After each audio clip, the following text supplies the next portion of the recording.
In this presentation, we'll discuss how the Allies, now assisted by the United States, turned the tide in World War II.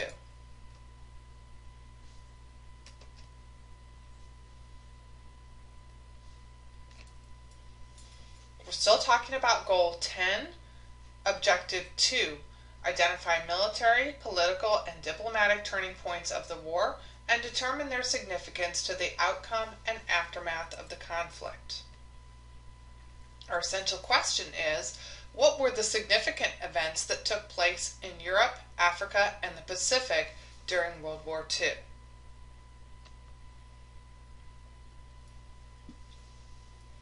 So we know that Hitler sought to dominate Europe and also to eliminate inferior peoples. You saw in the Rainier telegram that it was pretty obvious to everyone that Hitler planned to eliminate all of the Jews.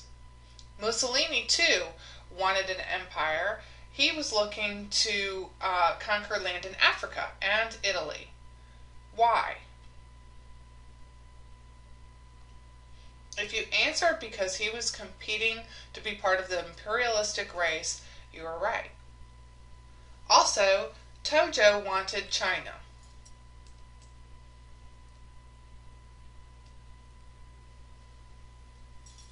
The Allied powers had several advantages, but one was that they were more unified as a group.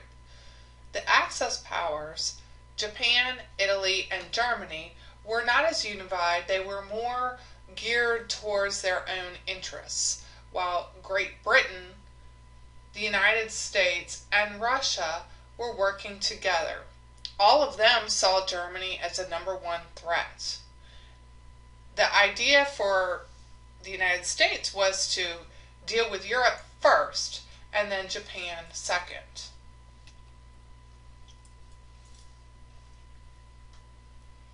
Battle continues in the sea around Europe. Hitler continues to use his wolf packs of U-boats, sinking more than 3,500 merchant ships.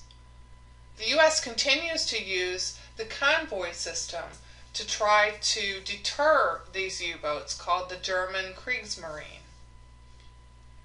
The U.S. convoy is assisted by radar and also depth charges. These are new technologies that are used to detect and eliminate these U-boats. In 1941, Hitler invades Russia. As you know, he's already taken over Poland, Denmark, and Norway. Now he's moved into Russia, breaking the Nazi-Soviet pact. They had a non-aggression pact that said that they would not aggress one another or attack one another. And of course, Hitler is now violating that pact. This invasion was known as Operation Barbarossa. In defending itself, the USSR used what's called a scorched earth policy. And also they used the harsh winter to their advantage.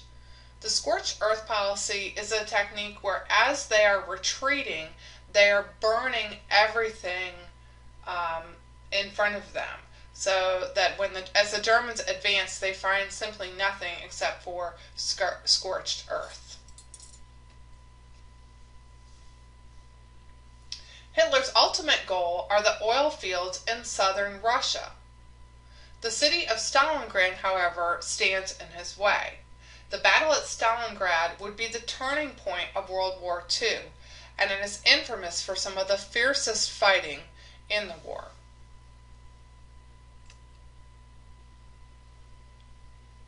In the battle for Stalingrad, fighting occurred in the city, and on the brink of defeats, the Soviets launch a counteroffensive. This is actually successful, causing the Nazi army to retreat and then surrender. The Nazi army was already suffering because they had low morale. They were suffering due to the very cold weather and lack of food supplies. This ended Hitler's chance of dominating Europe, and the USSR began pushing Germany westward.